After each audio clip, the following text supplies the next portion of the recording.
திரு அந்தரிதாஸ், இப்போ கூட்டணிக்குள்ள இருக்கக்கூடிய கட்சிகள்லயே நிறைய முரண்பாடு இருக்கு. காங்கிரசினுடைய வெளிப்படையான கருத்து அப்படிங்கிறது இருக்கு, தொகுதி பங்கீடு இன்னும் சரியா முடிவடையல, அதுல ஒரு சிக்கல் இருக்கு அப்படிங்கிற கருத்துக்கள் எல்லாமே தாண்டி எப்படி திமுகவுக்கு தனிப்பெரும்பான்மை அப்படிங்கிற ஒரு நம்பிக்கை இருக்கு? கோடை அனலும் அரசியல் கனலும் ஒன்றை ஒன்று உரசிக்கொண்டு தமிழ்நாட்டின் அரசியல் தட்பவெப்பங்களை கொஞ்சம் சூடுபிடித்திருக்கின்ற நேரத்தில் நீங்கள் தேர்தல் யுத்தத்தை தொடங்கி இருக்கிறீர்கள். எங்களுடைய யுத்தம் தொடங்கிவிட்டது. எங்களை பொறுத்தவரையிலே 2 எதிரிகள் இருக்கிறாங்க, 2 பேர் எதிராக நிற்கிறாங்க. அவங்கள நாங்கள் பெரிதாக நினைக்கிறோம். ஒன்று, கையிலே பணம் இருந்தால் கழுதை கூட அரசன், கைத்தட்ட ஆள் இருந்தால் காக்கை கூட நடிகன் என்றாகிவிட்ட விசில் அடிச்சான் கூட்டம் ஒரு பக்கம் இருக்கு. இன்னொரு பக்கம், பொய்யிலே நீந்தி வரும் புலுகன் தலைவனடி, பூசாரி வேலை செய்யும் ஆசாமீஸ்வரன் அடி என்கின்ற ஒரு கூட்டம் இருக்குது. அதில் தான் அதிமுக அவர்களோடு தான் இருக்கிறார்கள். இன்னைக்கு 6 வருடத்திற்கு முன்னால் இந்த நாளிலே தான் புல்வாமாவிலே ஒரு பேரிடர் விபத்து நடந்தது. அந்த விபத்து நடக்கும் பொழுது பிஜேபியினுடைய அங்கம் வகித்த ஒரு பொறுப்பு வகித்த ஒரு கவர்னர் சத்யபால் மாலிக் அவர்கள் சொல்கிறார்கள், Modi is not in his mood, he has gone mad என்று சொல்லியிருக்கிறார்கள். ஆக எப்படிப்பட்டவர்களை நாங்கள் எதிர்த்து நிற்கிறோம் என்பது இன்றைக்கு களத்திலே நிரூபித்துக் கொண்டிருக்கிறோம். தூக்கத்திலே கூட தமிழ்நாட்டை வஞ்சிப்பது என்கின்ற அந்த ஒற்றை புள்ளியிலே கடந்த 4-5 வருடங்களாக 6 வருடங்களாக இன்னைக்கு போய்கொண்டிருக்கிறது. இந்த மண்ணை சேர்ந்தவர் என்று சொல்லிக் கொண்டிருக்கிற நிர்மலா சீதாராமன் நிதியமைச்சர் சொல்லிட்டு 20லிருந்து அவர் போட்ட பட்ஜெட்டில் எல்லாவற்றிலுமே திட்டமிட்டு இன்றைக்கு தமிழ்நாட்டை ஒதுக்கி இருக்கிறார்கள், தமிழ்நாட்டை ஓரங்கட்டுகிறார்கள் என்பதை நான் பகிரங்கமாக குற்றம் சாட்டுகிறேன். இது வெளிப்படையாக சொல்ல வேண்டியது. ஏன்னா பிலாஸ்பூர்ல, இமாச்சல பிலாஸ்பூர்ல 2017 அடிக்கல் நாட்டிட்டு 5 வருடத்திலே இது எய்ம்ஸ் எடுத்துட்டு வராங்க. ஆனா இங்க 2015 சொல்லிட்டு 2019 அடிக்கல் நாட்டிட்டு இன்றைய வரலும் கிட்டத்தட்ட 10 வருடங்களாக 11 வருடங்களாக அதை கிடப்பிலே போட்டிருக்கிறார்கள் என்று சொன்னால், ஒரு கண்ணிலே வெண்ணெய் ஒரு கண்ணிலே சுண்ணாம்பு வைத்திருக்கின்றவரோடு தான் இவர்கள் கூட்டணி வைத்திருக்கிறார்கள். கூட்டணி தர்மத்திற்காக சிஏஏ பலி கொடுத்திருக்கிறார்கள். நீங்க சொல்றது பரப்புரை, நான் கேட்கிறது திமுக கூட்டணியினுடைய வியூகம் என்ன? எத்தனை தொகுதிகள்ல தொகுதி பங்கீடுக்கு கூட்டணி கட்சிகளுக்கு கொடுக்கப்பட போகிறது, தனிப்பெரும்பான்மை எப்படி அச்சீவ் பண்ண போறீங்க அப்படிங்கிறது தான வியூகம். எத்தனை இடங்கள் கொடுத்தால் எல்லாருக்கும் ஒரு அங்கீகாரம் வருமோ, எத்தனை இடங்கள் கொடுத்தால் திமுக அணி ஜெயிக்குமோ, திமுக அணி மதசார்பற்ற கூட்டணி ஜெயிக்க வேண்டும் என்கின்ற இலக்கினை நோக்கித்தான் நாங்கள் போகிறோம். சில பல நீங்கள் சொல்கிற சில பல பிரேக்கிங் நியூஸ் எல்லாம் வச்சுக்கூட இதெல்லாம் விவாதத்துக்கு வராது.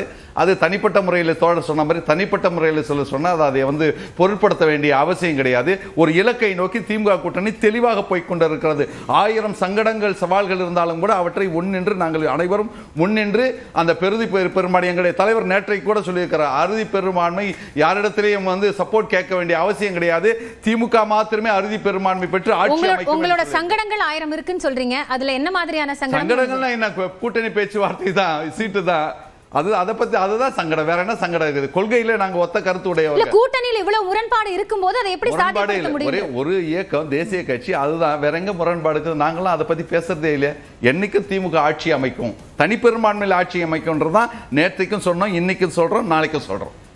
ரைட், நான் தொடர்ந்து அதிமுகவோட கருத்தை கேட்கிறேன் சார். எப்பவுமே இந்த என்டிஏ கூட்டணி ஆட்சி அப்படிங்கிற ஒரு வார்த்தை விளையாட்டை உங்க கூட்டணியில் இருக்கிற பிஜேபி உட்பட எல்லாருமே சொல்லிக்கிட்டே இருக்காங்க.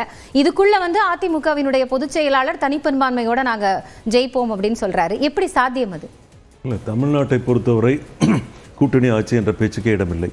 அது திராவிட முன்னேற்ற கழகமாக இருந்தாலும் சரி, அண்ணா திராவிட முன்னேற்ற கழகம் இருந்தாலும் சரி, இந்த ஸ்ட்ராட்டஜி பக்காவா இல்லை. அது என்டிஏ தலைமையிலான கூட்டணி ஆட்சி அப்படிங்கிற கருத்து நான் சொல்லல, பிஜேபி தான் சொல்றாங்க. ஆமாங்க, அவங்க சொல்றது என்டிஏ தலைமையிலான ஆட்சின்னு சொல்றாங்க. கூட்டணிங்கிறது தேர்தலுக்கு உண்டான கூட்டணியை சொல்றாங்க. கூட்டணி ஆட்சிங்கிறது அவங்க சொல்ல வர கருத்து என்டிஏ தலைமையிலான கூட்டணி, அந்த கூட்டணி வெற்றி பெற்றால் அந்த ஆட்சி வரும் அப்படின்னு சொல்றாங்க.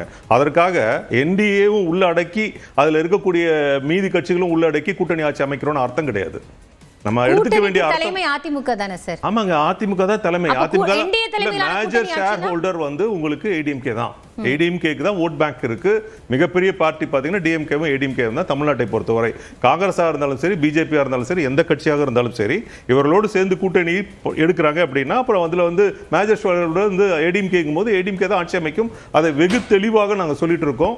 எங்களுடைய தலைமையில் தனிப்பெரும்பான்மையோட ஆட்சி அமைப்போம் அப்படிங்கிறத வெகு தெளிவாக சொல்லிட்டு இருக்கோம். இதை கன்ஃபியூஸ் பண்ணி இது ஒரு பெரிய கிரியேட் பண்ணி இஷ்யூ மாதிரி கொண்டு போறாங்க. பட் அதுக்கு அவசியமே கிடையாது. தமிழ்நாட்டில் கடந்த கால வரலாறு இல்ல எதிர்கட்சிகளும் பிற கட்சிகளும் வந்து அதை வந்து ட்விஸ்ட் பண்ணி அது ஒரு பிரச்சனையை கிரியேட் பண்ணி அதுல இருந்து ஒரு ஏதாவது பெனிஃபிட் கிடைக்குமா அப்படிங்கிறதுக்கு ட்ரை பண்றாங்க. பட் அது வந்து வாய்ப்பே கிடையாது. தமிழ்நாட்டை பொறுத்தவரை அதிமுக கூட்டணி ஆட்சி அமைக்கும் அப்படிங்கிற கருத்தை பாஜக தான் சொல்லுது, திமுக சொல்லல. நாங்க என்ன சொல்றோம்? அதிமுக தான் மேஜர் ஷேர்ஹோல்டர்னு சொல்லிட்டோம்.